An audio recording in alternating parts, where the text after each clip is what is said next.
La Última Cena, de Leonardo da Vinci.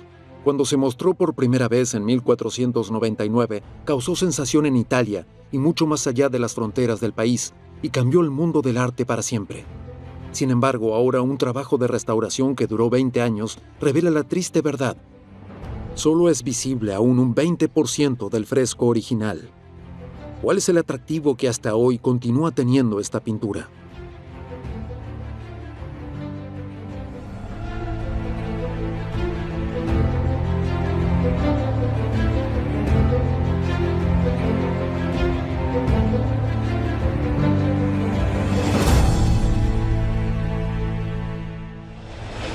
Esta es la historia de una apasionante investigación a través de Europa que sigue un rastro de pistas y documentos ocultos durante siglos. Hay muchos indicios de que Leonardo y su taller habrían pintado otra cena, un enorme mural, nada menos que para el rey de Francia. ¿Existe aún esta imagen? Y si es así, ¿nos ayudaría a revelar los secretos de la pintura original?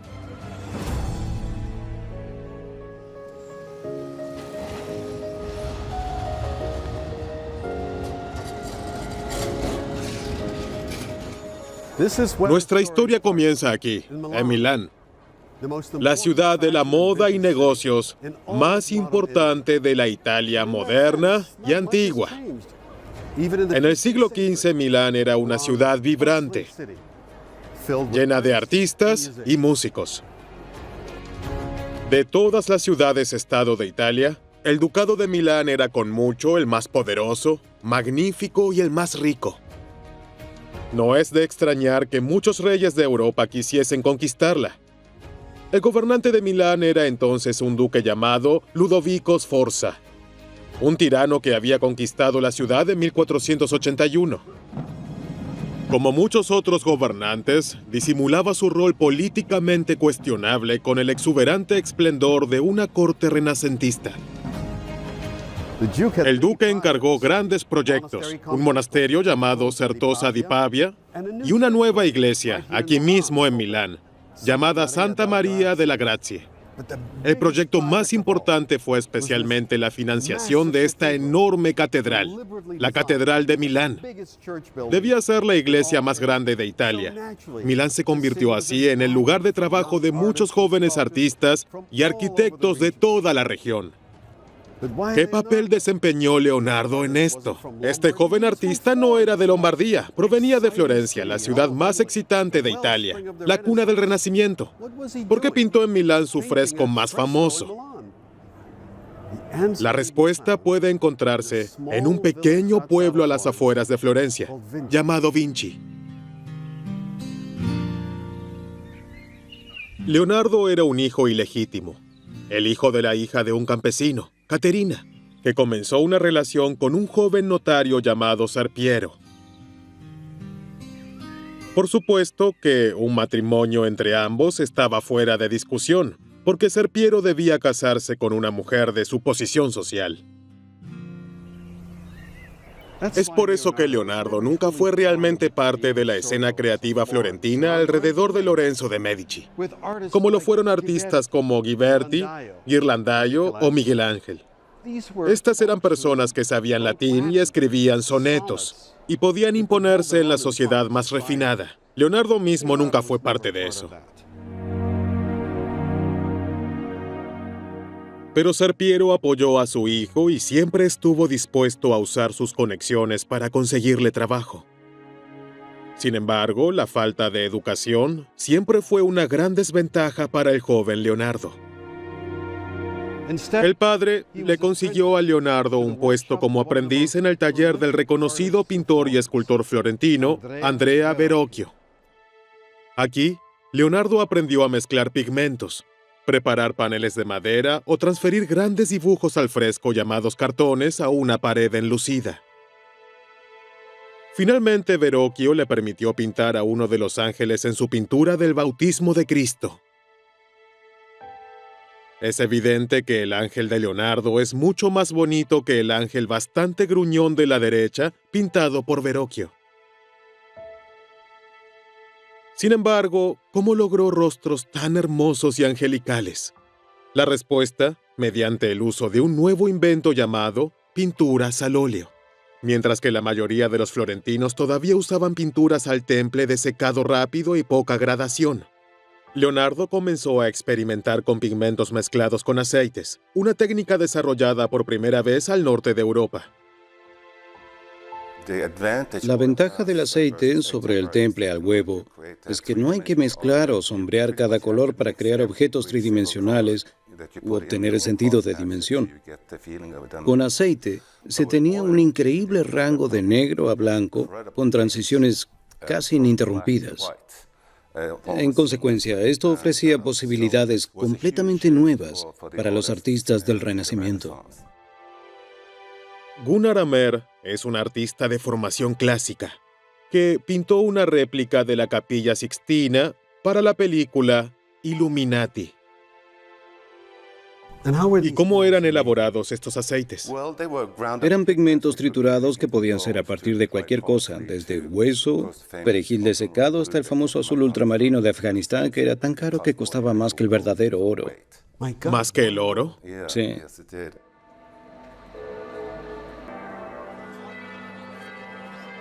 El siglo XV, el 480, fue una época emocionante en Florencia.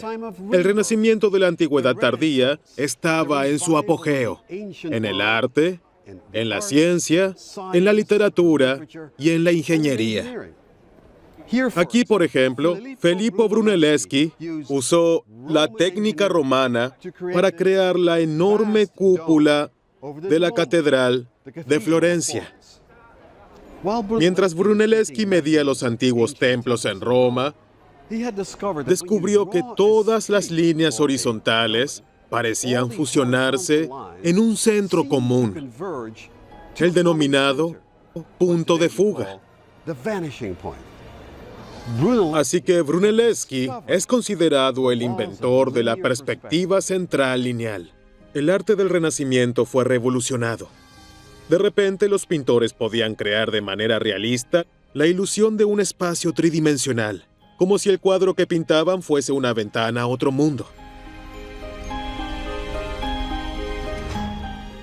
Para nosotros, es casi imposible imaginar el impacto de esta innovación. ¿Por qué? Porque hoy estamos rodeados de imágenes simuladas, en forma de carteles, televisión y cine. Han condicionado nuestros cerebros para interpretar imágenes planas como una realidad tridimensional. Pero en la Edad Media, los hombres y mujeres aún no habían tenido esa experiencia y por lo tanto estaban completamente asombrados con una pintura como esta, la Crucifixión de Masaccio, que es el primer fresco de la historia con una perspectiva lineal. En aquella época la gente debió haber pensado que se trataba de una forma de magia. Ver una habitación, aunque allí solo había una pared plana. Leonardo también aprendió la magia de la perspectiva lineal en el taller de su maestro, Verrocchio. Y él también estaba admirado de las muchas posibilidades que planteaba la perspectiva lineal. Sin embargo, rápidamente se encontró también con problemas. La perspectiva lineal reducía el poder de la expresión de las figuras. En muchas pinturas, las figuras se convertían en marionetas, que parecían estar fijas en una cuadrícula rígida. 10 años después, Leonardo escribió: ¿Cómo se les puede proveer a los personajes de una nota personal? Echa un vistazo a tu alrededor. Si observas un rostro bonito, recuerda sus rasgos faciales y fíjalos en tu cabeza. Lo que Leonardo expresa con esto es que no debería permitir que la geometría prive a los personajes de sus sentimientos, su pasión o del drama psicológico. Y el primer intento audaz de hacer precisamente eso es una pintura colgada aquí, en los Uffizi, con el nombre La Adoración de los Magos. Desafortunadamente, los monjes que encargaron la pintura de paneles no estaban interesados en ampliar los límites del arte italiano. Solo querían una buena pintura del nacimiento de Cristo que la gente pudiese reconocer y adorar. Y por lo tanto, el trabajo se detuvo y la pintura quedó inacabada. Habrían de pasar casi 2 décadas hasta que Leonardo pudo desarrollar su arte. Habló de querer crear una obra para la eternidad. Pudo observar la obra maestra de Brunelleschi y Donatello, y quería crear la suya propia. Y su fortuna fue obtener el favor de un gran benefactor, la única persona que sería su mecenas. Y este fue el duque de Milán, Ludovico Sforza. En los años 1480-1490, el hombre más poderoso de Italia. De modo que Leonardo fue al norte en 1482 para trabajar para un poderoso noble y no solo para un grupo de monjes. Leonardo se despidió de Florencia y llegó lleno de ambiciones a Milán, pero no como un artista, sino como ingeniero de guerra y técnico militar. En una carta de recomendación al duque, enumeró sus habilidades e invenciones en tecnología militar. Dispongo de todo tipo de métodos para destruir fortalezas y castillos. Por ejemplo, puedo diseñar cañones que arrojen piedras como un granizo.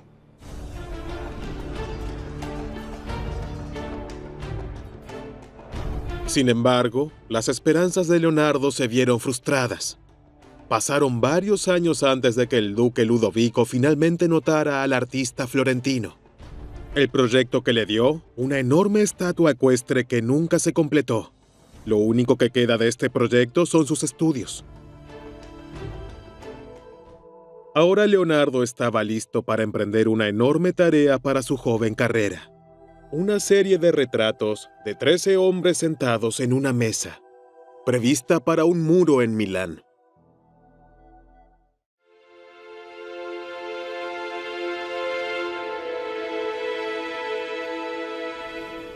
¿Cómo surgió el proyecto La Última Cena? ¿Y quién le pidió a Leonardo pintarlo? Puede ser sorprendente, pero realmente no lo sabemos. Lo que sí sabemos, sin embargo, es que el duque Sforza por lo general refería a artistas locales como Giovanni da Montorfano. Estos tal vez no eran demasiado innovadores, pero se ajustaban a sus especificaciones y entregaban los trabajos a tiempo, como este fresco de Pedro de Verona. El duque había elegido esta iglesia como su iglesia principal. En realidad era parte de un monasterio dominicano. El abad inmediatamente vio su oportunidad. Le pidió al duque construir un nuevo comedor para los monjes, decorado con frescos. Un comedor se decoraba por lo general con 2 pinturas, una Última Cena y una crucifixión de Cristo.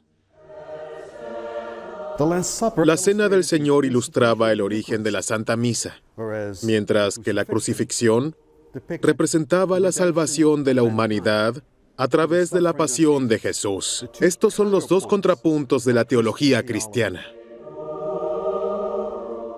El fresco más importante destinado al muro sur era la crucifixión de Cristo. El duque le había hecho el pedido a Giovanni da Montorfano, cuya familia había estado trabajando en la Catedral de Milán durante muchas décadas. ¿Pero quién pintaría el muro norte? ¿Leonardo da Vinci? Hasta entonces, Leonardo, además del fracasado proyecto ecuestre y los 2 pequeños retratos, había producido también obras de teatro y máscaras para entretener al duque y su corte. ¿Se le confió a él realmente esta importante obra? Leonardo en realidad fue contratado por el duque como hombre de efectos especiales, una especie de combinación de escenógrafo, diseñador de vestuario y técnico de trucos para las actuaciones que Ludovico organizaba en Milán un par de veces al año. Para probar lo que valía, Leonardo estaba decidido a asombrar a todos con este fresco.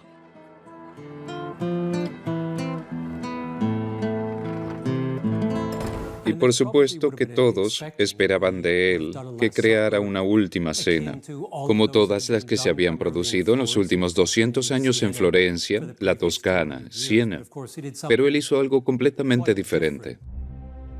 El arquetipo mostraba cómo Cristo partió el pan y así estableció la primera misa. Pero al igual que un experimentado director de cine, Leonardo eligió una escena mucho más dramática. El momento en que Jesús declaró que uno de los hombres en esa habitación era un traidor. Ese anuncio literalmente explota desde el centro y coloca a los apóstoles en distintas posturas de asombro, incredulidad, pena e incluso enojo. Revela toda la gama de emociones humanas. La misma idea que motivó su obra Adoración de los Reyes Magos, unos 25 años antes.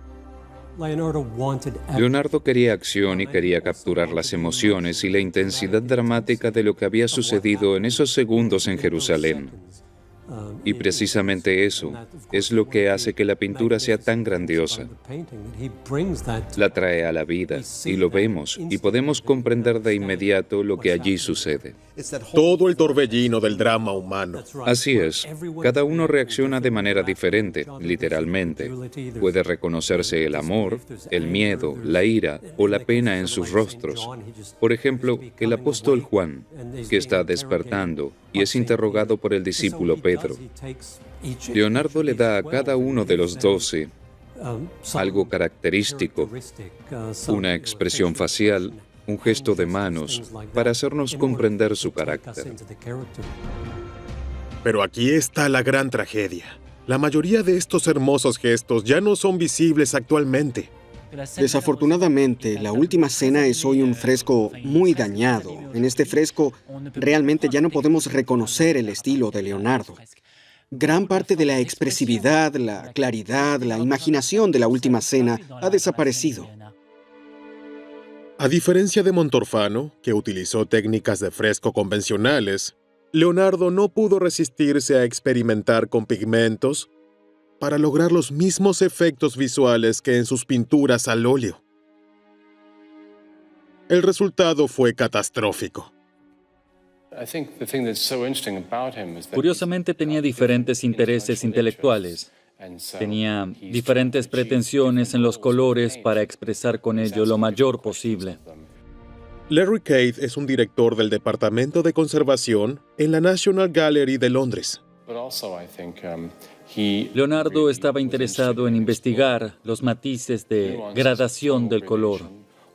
Todas esas sutiles diferencias que me parecen imposibles en un fresco.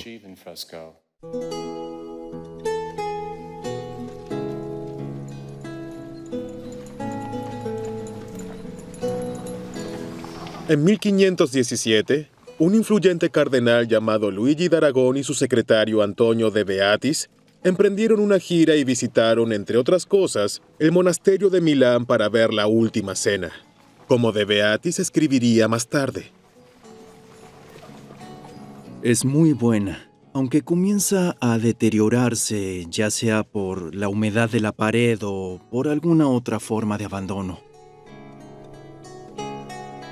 En los siglos siguientes, el fresco continuó deteriorándose porque daba a la cocina, de modo que la pared absorbía toda la humedad.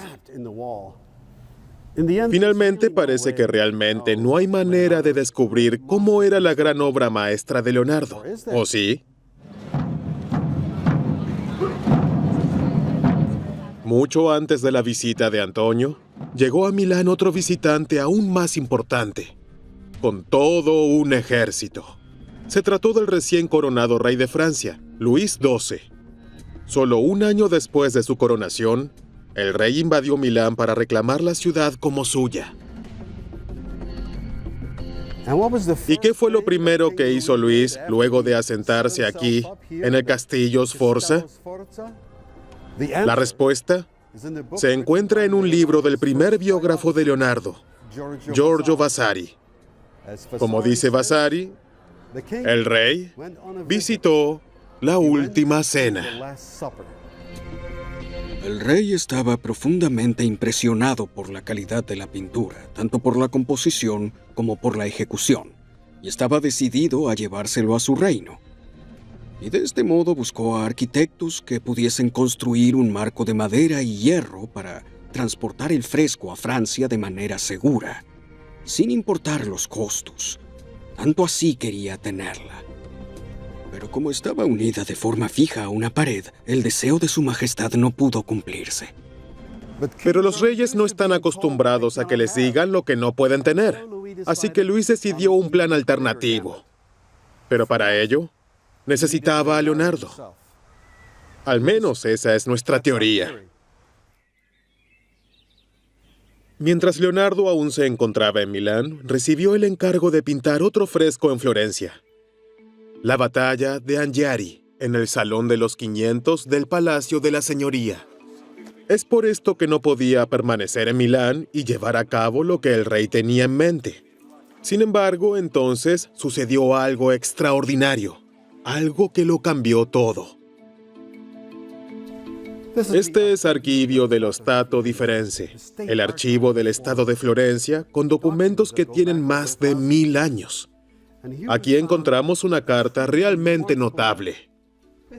Esta es una carta del rey Luis XII al Ayuntamiento de Florencia del 14 de enero de 1507.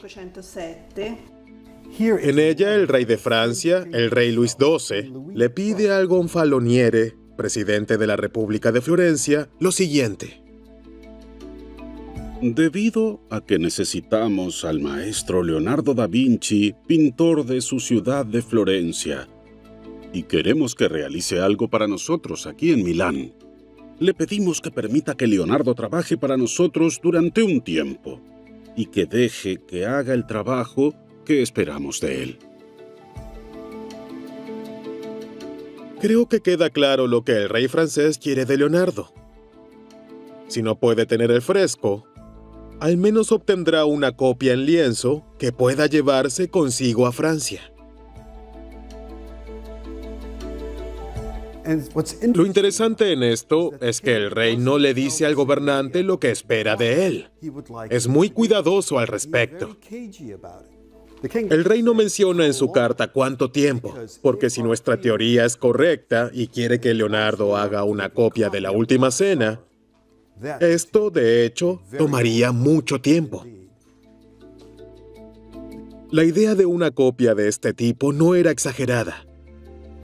Leonardo fue probablemente uno de los primeros pintores de la historia que utilizó su estudio para producir copias de sus propias obras para vender, como por ejemplo la Virgen de las Rocas, pintada con la ayuda del pintor milanés Ambrogio de Predis. La Virgen de la Rueca, posiblemente con su discípulo Francesco Spagnolo. Santa Ana, con su asistente Melzi. Y por supuesto la Mona Lisa, pintada por su discípulo y compañero íntimo, Salai. Había una buena razón para ello. Aquí en Santa María Novella, Leonardo ya tenía un gran estudio con muchos asistentes, pero trabajaba muy lentamente. Es difícil mantener un gran estudio cuando solo se logra una limitada prestación, pero es más sencillo realizar copias de sus propias obras con los mejores asistentes para venderlos. Con la participación del maestro, por supuesto. Entonces, ¿qué sucedió con esa copia de la Última Cena? ¿Quién lo pintó? ¿Y existe todavía? Solo hay una forma de averiguarlo: con un viaje a Francia.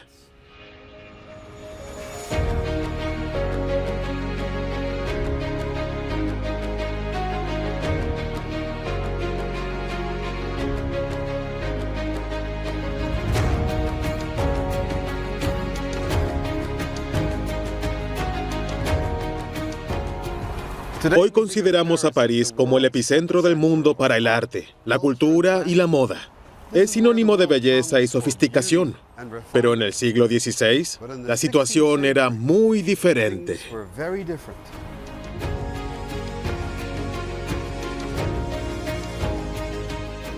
Esto a veces se olvida, pero en la Edad Media era Borgoña la que dictaba la cultura francesa, no solo el arte, sino también en la poesía y la música. Entonces llegó la plaga de la peste negra y el estallido de la Guerra de los 100 Años. en la que Juana de Arco desempeñaría un papel tan importante.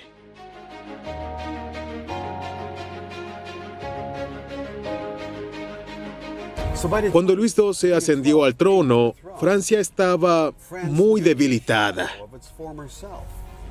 Luis era consciente de ello.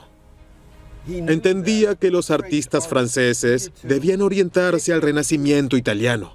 Creo que por eso estaba tan interesado en llevar la última cena a Francia. Pero si esto fuese verdad y realmente fue realizada una copia de la última cena en tamaño original, ¿dónde está? La respuesta podría estar detrás de estos muros. Este es el castillo de Gaillon, alguna vez la residencia de Georges d'Amboise. El gobernador francés de Milán, Georges d'Amboise, era el hombre más importante junto al rey Luis XII, una especie de primer ministro. En realidad, él era tan poderoso como el rey mismo. Al igual que su maestro, el rey Luis, d'Amboise también estaba profundamente impresionado por la belleza del arte italiano. Se decidió construir un castillo, completamente en el estilo del Renacimiento, el primero en Francia. Y de este modo, trajo a Francia a numerosos artistas y escultores italianos. Llegaron escultores italianos, pintores italianos como Andrea Solario. ¿Andrea Solario? ¿El discípulo de Leonardo da Vinci? Sí. ¿Y qué hizo él aquí? Decoró la capilla superior, una de las capillas más bellas de Francia del siglo XVI.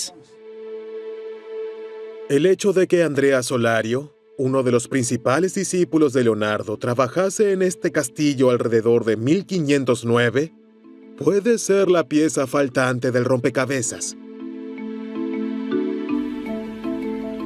Desafortunadamente, la capilla y gran parte del castillo fueron destruidos durante la Revolución Francesa y los disturbios posteriores, pero aún existe una obra que Andrea pintó para el castillo, El descendimiento de la cruz, que hoy cuelga en el Louvre.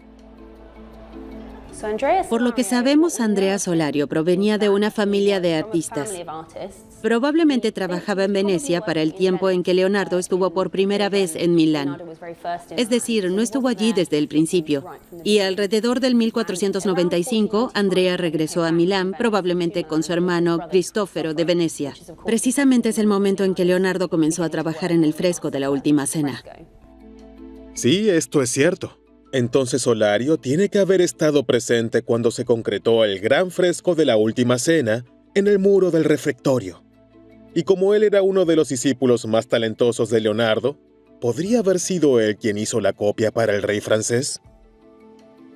En los archivos del castillo encontramos un importante testimonio, un inventario de todos los objetos, incluidas las pinturas de la década de 1540. Una de estas pinturas es una última cena sobre lienzo con figuras monumentales que su eminencia trajo de Milán. ¿Podría ser esta nuestra primera evidencia seria de una copia exacta en tamaño original de la Última Cena con sus figuras monumentales? Sabiendo que Andrea Solario estuvo en Gaillon en 1509, las piezas del rompecabezas encajaban. No hay duda de que Solario fue el favorito de la familia d'Amboise. En 1507, pintó incluso el retrato del sobrino de Georges, Charles d'Amboise. Charles en ese momento no era nada menos que el gobernador de Milán. Pero debido al corto periodo en que se completó la copia entre 1507 y 1509, es probable que no solo Solario, sino también otros estudiantes de Leonardo hayan estado involucrados, como por ejemplo Giampietrino. Pero aquí se plantea la siguiente pregunta: ¿dónde se encuentra este lienzo? Después de todo, si es tan grande como suponemos, no es algo que pueda perderse tan fácilmente. Y es por eso que nos encontramos en el tren de Amberes, Bélgica, para seguir el siguiente rastro de las pistas.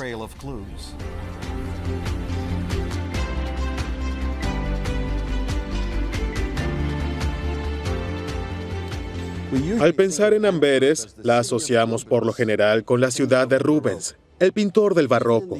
Pero ya en el Renacimiento temprano, Amberes era importante, principalmente porque en ese momento era una importante ciudad portuaria de los Países Bajos. Pero las cosas comenzaron a cambiar a principios del siglo XVI, especialmente como resultado de las crecientes tensiones entre el norte protestante y el sur católico, que finalmente desencadenó la Guerra de los 80 años. En este momento la Iglesia Católica buscaba formas de defender la fe en los Países Bajos, y lo encontró en esta abadía, la Abadía de Tongerlo.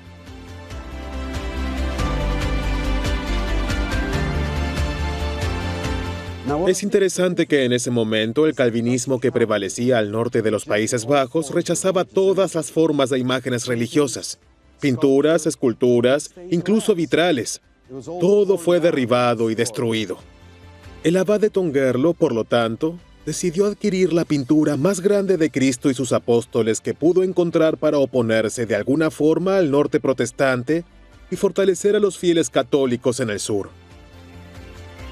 Al parecer, esta pintura todavía existe en una pequeña capilla en los terrenos de este monasterio.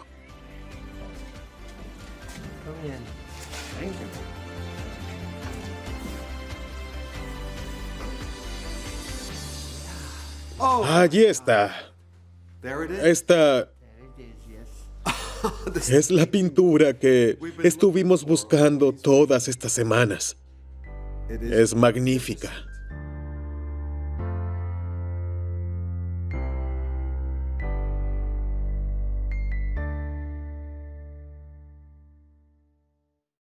La pintura fue traída a Amberes y precisamente al mismo tiempo el abad de Tongerlo le pidió a alguien que se ocupara de una maravillosa pintura religiosa para la nueva iglesia de la abadía. Le escribió una carta al abad respecto de que esta pintura, La Última Cena de Leonardo da Vinci, se vendió el 2 de febrero de 1545. Entonces, ¿esta pintura realmente fue presentada y vendida como producto de Leonardo da Vinci? Sí. Pintada por Leonardo da Vinci. Bueno, en ese entonces no era tan importante, pero probablemente el 90% de la pintura fue obra de discípulos de da Vinci. Cuénteme acerca de esa teoría sobre quién pintó a Cristo y a Juan. Sí, Pinin Brambilla, la dama que ha restaurado el fresco original de Milán desde hace 22 años, dijo que esta sería la obra de un grupo de discípulos de da Vinci. Sin embargo, dijo, estoy convencida de que Cristo, y especialmente también el apóstol San Juan, el modelo favorito de da Vinci, fueron pintados por él mismo. ¿Por Leonardo? Sí. ¿Por qué lo dice? Bueno, por la calidad. La calidad de la pintura de San Juan es extraordinario. La calidad es muy, muy buena. Y además se le tomaron radiografías hace unos 20 años y debajo de todos los apóstoles se encontraron bocetos, excepto en San Juan y Cristo. ¿Me está diciendo que debajo de todos los apóstoles hay un bosquejo, con la excepción de Juan y Cristo, que fueron pintados directamente en el lienzo? Sí, ese fue el resultado de... ¿Los rayos X? Es un descubrimiento asombroso. Sí. Por lo tanto, puede concluirse que, incluso si los apóstoles fueron pintados por sus discípulos, entre ellos Andrea Solario, Leonardo mismo dio la última mano en el caso de Cristo y Juan, las figuras más importantes en la pintura de la Última Cena. Sí, y además la pintura fue comprada como obra de Da Vinci. Es fascinante. Es una hermosa obra. Pero ¿es la pintura que el rey Luis XII le solicitó a Leonardo en 1507? ¿Y qué trajo Andrea Solario a Francia en 1509? Afortunadamente, la abadía dispone de un extenso archivo que data de muchos cientos de años. Y aquí encontramos un asombroso relato de un testigo contemporáneo.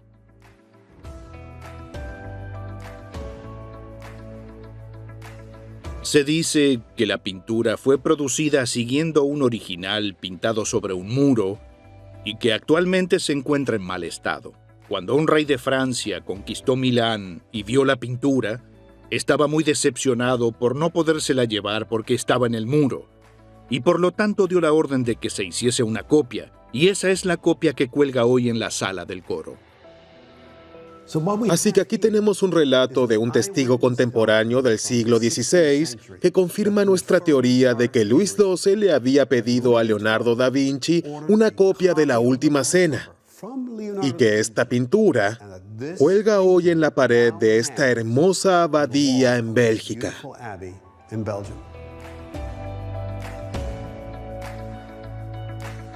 Pero entonces la trama se complica aún más. Como hemos visto, un lienzo tan grande no podría haber sido pintado por un solo artista en tan poco tiempo.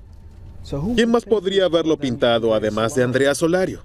Lo más probable es que sea un artista italiano llamado Giampietrino, porque, como descubriremos en Londres, realizó una segunda copia.